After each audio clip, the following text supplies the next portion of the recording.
Conspiracy theory is a term that's used whenever anybody ascribes conscious intent to people with power. But the minute I say to you that the very people at the top, the plutocracy, the very rich and powerful, the ones who own most of America, that they are consciously pursuing power and wealth, someone will come along and say, what do you have, a conspiracy theory? Or they'll say, oh, you're cynical or you're paranoid. So Michael Parenti, who's a great guy, I love this guy. We've had his son on the show, Christian Parenti, who's a professor at the John Jay College in New York. And so he died. He passed on over the weekend. And I just wanted to show you some of my favorite clips of him that I found on Twitter. And so here's my favorite quote of his. People who think they're free in this world just haven't come to the end of their leash yet. You will have no sensation of a leash around your neck if you sit by the peg. It is only when you stray that you feel the restraining tug. That is so true. Most people are like, what do I got? I got nothing to worry about. I'm not doing anything. I'm not doing. Yeah, well, try to do something. That's America. I felt that tug when I told the truth about Bernie Sanders and Hillary Clinton and the 2016 cheating. I felt that tug. I felt it when I debunked Russiagate. I felt that tug. I felt it when I told the truth about the Syrian war and the fake false flag gas attacks. I felt that tug. I felt that tug when I told the truth about force the vote, and I tried to get the Democratic Party, the progressives inside the Democratic Party, to do what they campaigned on. Almost the entirety of the corporate media came against me. All the Democrats came against me. And again, to discredit me. I felt that tug. I felt that tug when I told the truth about the Ukraine war. And of course, I felt that tug when I told the truth about the COVID. When I told the truth about vaccines and masks and lockdowns, and when I told the truth about where the virus came from and how they're all lying about it, and how they all lied about herd immunity and natural immunity, and how they lied about ivermectin and hydroxychloroquine, and how they lied about early treatments, and how they lied about there wasn't a thing they didn't lie about. I felt that tug. I felt the weight of the world come down on me, because the great thing, the most insidious thing the establishment does is it gets regular people to internalize their message and think they thought of it themselves and that they're being righteous by attacking their fellow American. That's what happened to me. People I've known all my life still attack me over my telling the truth about COVID, not lying about it, but telling the truth and pointing out where the government and the media lied and Big Pharma lied about the guy. I've experienced that. And they haven't checked. They haven't checked any of it. They haven't, because if they did, they've admitted to the shit you said before already. So what I've often told people, it's like, so if you are really this wound up about COVID and all the damage it's done, and you're angry at the people who wouldn't take a vaccine, which was not really even a vaccine, that then why don't you have even a tenth of that outrage for the guy who we all know now invented that virus? It didn't come from a wet market. We all know it came from the lab that Fauci funded to create this, even though Barack Obama put a moratorium on that kind of research, the gain of function research. He did it anyway. He did it, went around Barack Obama, gave it to EcoHealth a lot. So why aren't you just as angry at Fauci? No anger for Fauci. Isn't that weird? Of course it is, because they've internalized the establishment message and now they're going after their neighbor and they keep us fighting. So that's one of the best quotes ever. Just think about this fantastic quote. Just think about that quote. And the reason why none of my ex-friends in Hollywood feel that tug is because they're sitting next to the peg. They're not they didn't go against the establishment on Ukraine or Russiagate or or anything. They didn't go against it on Syria. They didn't go against it. They didn't go against it on COVID or lockdown. None of it. They didn't go against it at all. Here's one of my favorite quotes of his. You know how they use conspiracy theory? They're still doing it. They still try to call people who are noticing things conspiracy theorists. And here's what he has to say about conspiracy theories. Conspiracy theory is a term that's used whenever anybody ascribes conscious intent to people with power. So I can say to you that school teachers are concerned about their salaries, and they're organizing, and they're threatening a strike, and they're pressuring. I can say to you that farmers are doing this and looking for subsidies and facing certain policies. But the minute I say to you that the very people at the top, the plutocracy, the very rich and powerful, the ones who own most of America, that they are consciously pursuing power and wealth, someone will come along and say, what do you have, a conspiracy theory? Or they'll say, oh, you're cynical or you're paranoid. Their view is that stuff just happens. Things just happen, unintended consequences, or our leaders are stupid and they're jerks, or they're confused and they don't know any better. And of course, the critic knows much better than everybody else. People who operate in this world operate with intent. There's no such thing as imperialism without imperialists. There's no such thing as capitalism without capitalists. There's no such thing as rulers who are somnambulists who walk around in their sleep. You watch out for your interests. You watch out and you make calculations. What makes you think that David Rockefeller doesn't?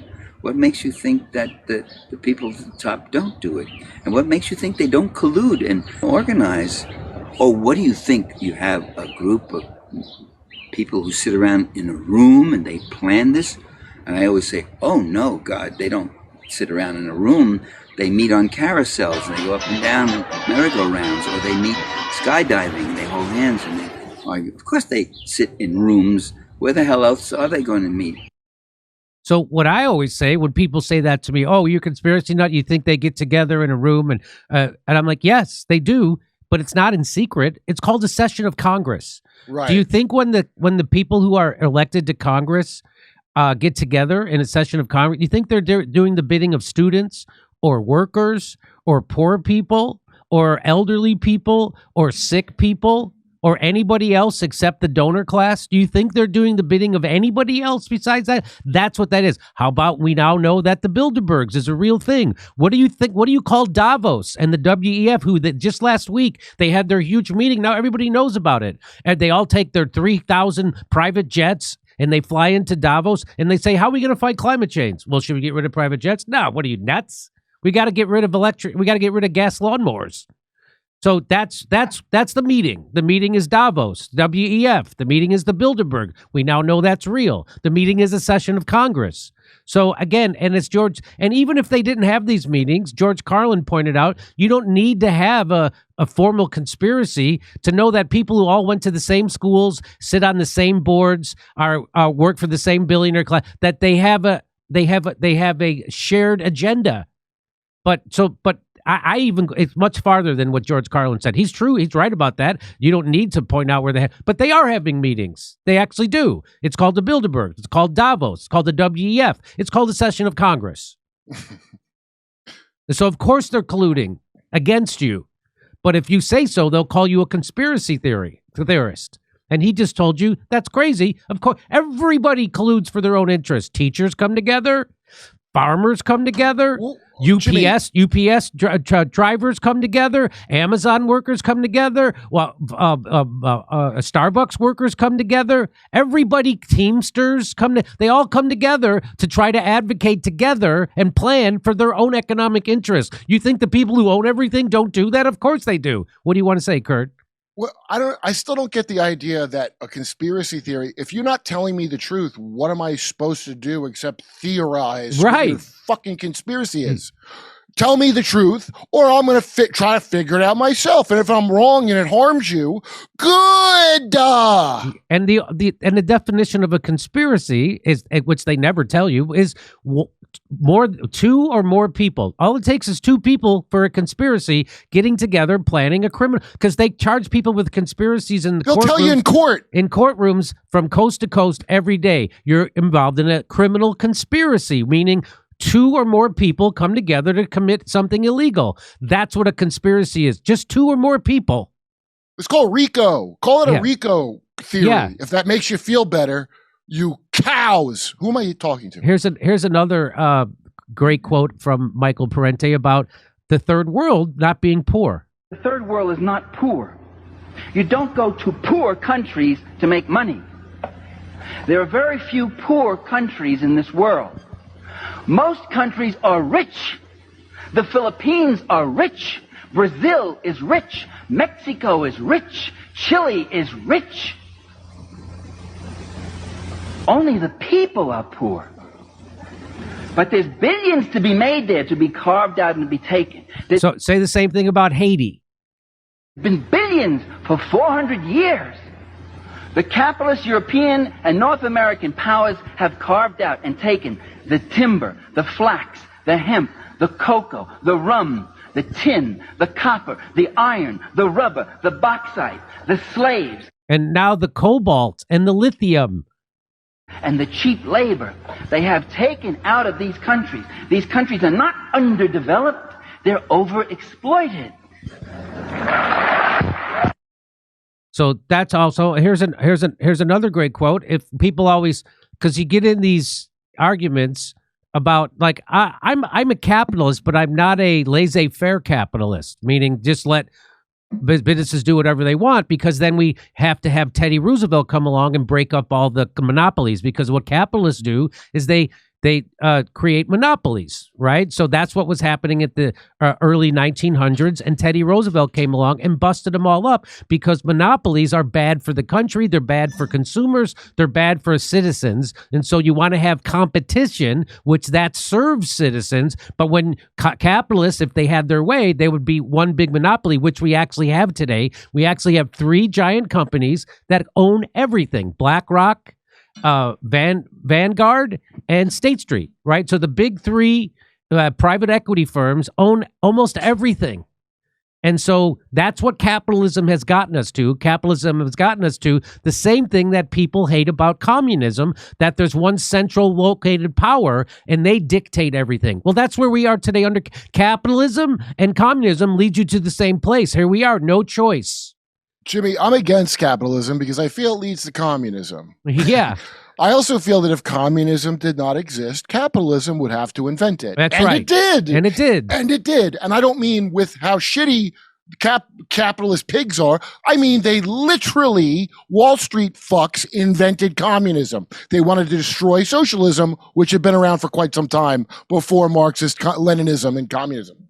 So here's what he says about, and you get, I've also had people, like whenever I debate Dave Smith, or they say, well, if we, the problem with healthcare is that the government's involved. You just get if you just let corporations do what they want, it'll be great for everybody. And here's what he has to say.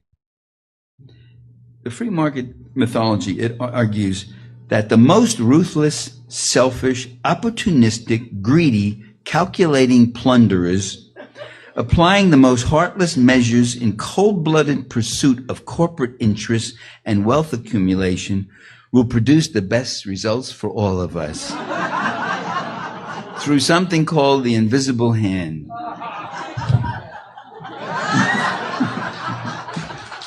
That's a great quote. The free market. That's a great quote. So, and here's another quote he had on the free market. When people, and by the way, I'm not ripping on Dave Smith, and I probably misframed his argument. So don't say, oh, Jimmy Dore's going after. I'm not doing that. I'm just saying this is him kind of talking back to the libertarian argument. And so here's what he has to say. Well, the libertarian problem is the guys at the top of the pyramid want me not to be a libertarian. They're going to be a libertarian, but I have to be a communist for some reason. Okay, so let's watch. What does it mean to be right-wing? What does it mean to be left and right? Are these just two global cults? And Wait, that's not the one I want to play. Hang on. Supply-siders also preach that if we had pure capitalism, if we really had a free market, you would see how capitalism could work. It's the image of Prometheus bound, If only you could untrammel him, and he would show you his strength and his wonders and everything he could do for all of you. In fact, we had something close to pure capitalism. I remember debating a businessman on this, and he kept talking about the free market, this, that, we didn't govern that. I said, you're describing something, and if only we could. I said, why must you talk about it as a hypothetical future that has never been given a chance? I said, we did that already. It's called 1890. In 1890, you had a very close approximation to a free market. And what did we have? We had contaminated foods and typhoid epidemics, cholera epidemics. The drinking water in Philadelphia was so contaminated, they had massive typhoid epidemics. We had 11-year-old kids working 14 hours a day in factories, free market, while grown men were unemployed. Young underage girls exploited in factories, used in every way, misused in every way in the free market. no government regulations, no bothersome feminists to come along and fill our heads with silly imaginary problems. We had an environment that was systematically pillaged and raped. We had unrestrained monopolies and trusts. We had mass poverty, unemployment. We had no pension programs, unsafe working conditions, a rate of accident and injury that was even higher than it is today. And we had very, very high profits. So you're right, capitalism was working at its best. And that is when capitalism works at its best. Not for the people, but for the capitalists. See, the whole essence of that system is that it has a performance and a goal that is for the people who own the system, not for the people who inhabit the country. And in that sense, it was a better system. And when that guy sits there and says, it was better, it'd be better if we had this, better if we had, he's talking from his class perspective. He honestly believes that would be better. And it would be so much better for him, he can't but help believe that it would be better for everyone else. People always pose that. Well, do you think they really honestly think that is an ideology that would be for the country, or it's their selfish class interest? As if this is either or. I always get a question, some variation of the question like that. That's not either or. Those are both the same thing. The fact that it so well serves their class interest makes it all the more compelling as a belief that it's good for everyone, and it's the right thing, and it's the best thing.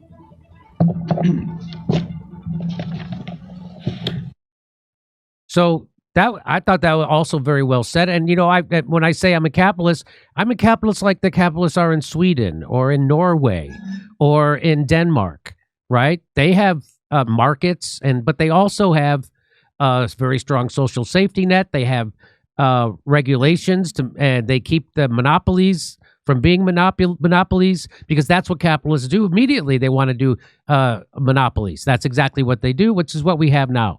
We have Chinese style. We have the Chinese state capitalist model that they envy the capitalists here.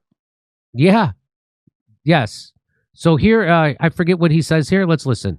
Our prosperity wasn't capitalism, but the democratic struggle against the powers and abuses of capitalism. So so you could be a capitalist and still recognize the abuses of capitalism. And that's what places like, again, when we took our tour to Europe, I was like, oh my God, human beings actually can create societies where most people thrive. It doesn't have to be a dog eat dog. It can work. And they don't have homeless people. I didn't see any homeless people in Norway at all. And so anyway, so that's all I'm saying. So here we go. He's talking about the abuses of capitalism.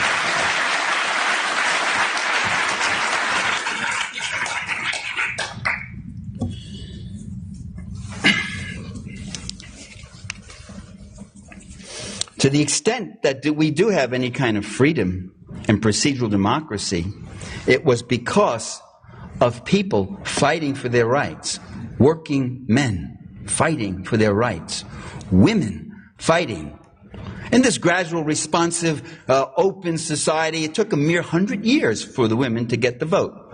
100 years of getting battered and spit on and arrested and force-fed in prisons and all that. So there it is. No, they had to wrench and take every gain that we made. Everything we ever fought for, you see, was something which we got not because of the capitalists, but despite them.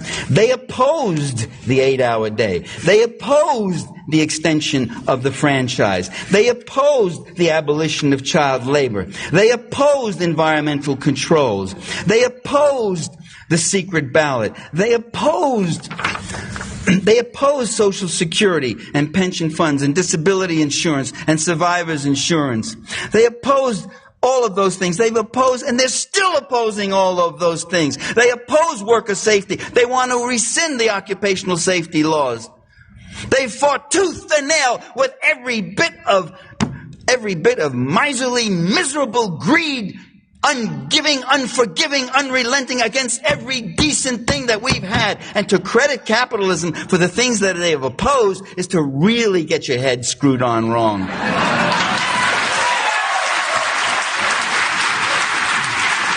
So capitalists didn't give you an 8-hour workday or a 40-hour work week or weekends off or vacations or safety standards or even a secret ballot to vote for a union.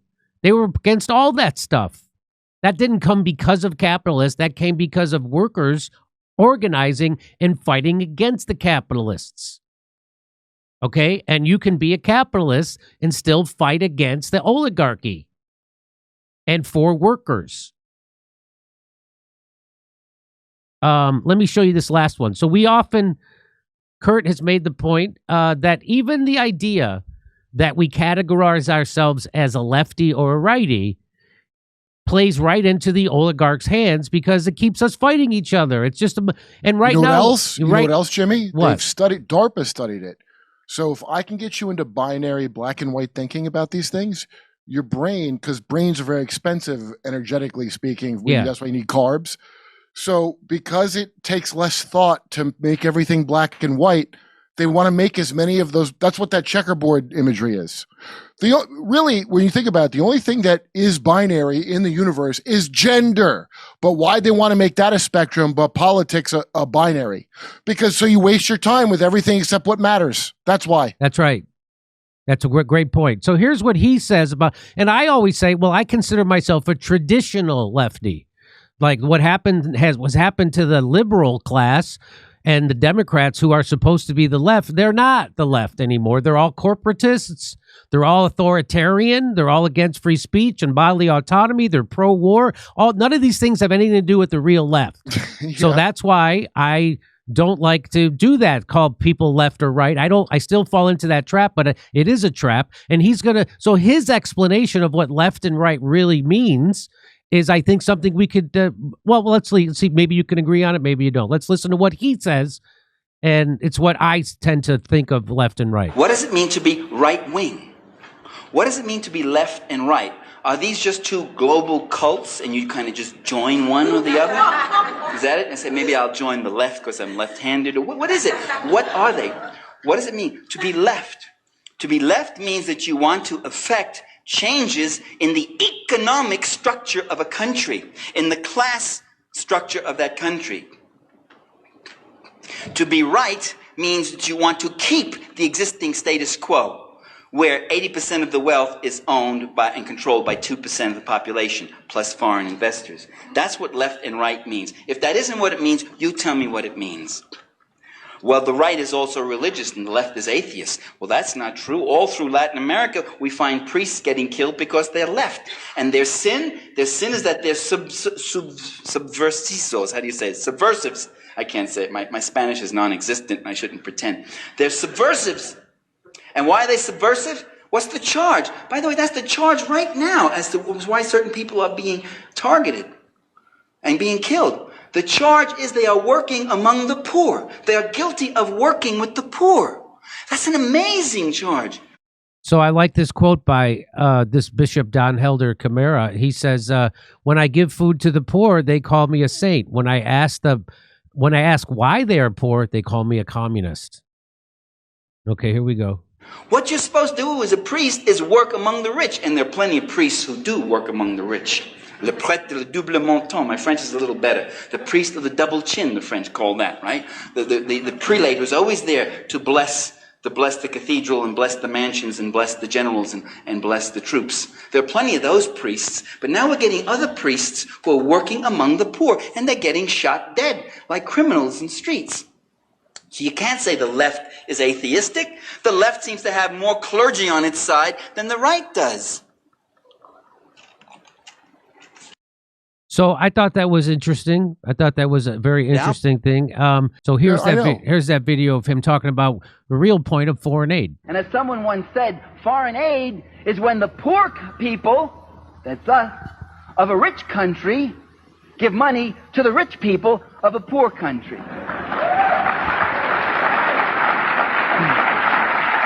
Brilliant people like Kenneth Boulding speaking so naively. You can see the troubles you get into, the swamps you go into, the baby talk, silliness you get into when you think without Marx, when you think without class analysis.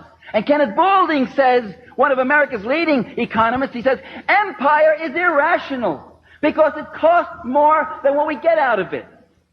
The British, it cost them more in India than what they got out of it. The American investment in the Philippines is only about $3.5 billion, but we had to give them about $6 billion in aid. It costs us more than what we get out of it. And that's when you think without a class analysis. Because as we know, as you're going to know before the evening's over, that it's very profitable.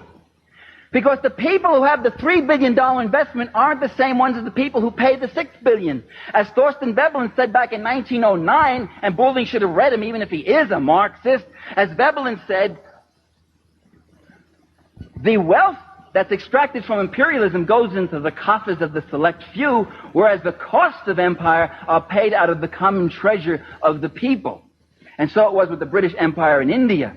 It was the Brits, the ordinary working people, who paid for the cost of empire. It was the Bank of England and the East India Trading Company that got the cream. And so we're seeing that today. When Trump goes in and overthrows Venezuela and takes over their oil, it's us, the United States taxpayer, that funds that military. It costs tens of billions of dollars. We sent every Navy aircraft carrier, all that stuff down to Venezuela. We pay for that, and then we're going to pay to build up their oil infrastructure. And then who gets the money from that? Do we get it spread around? No, it goes right to Exxon. It goes right to Shell. That's where it goes. It doesn't go to the citizens. So he's exactly right. And the same. So when we go and do imperialism and use our military to overthrow a country, the taxpayers all pay for that, but only a handful of people, just like Smedley Butler said, a handful of people get really rich off war. So here's a simple way to say it. What's all this we shit? Right. What's all this we shit, motherfucker? Because there's no we.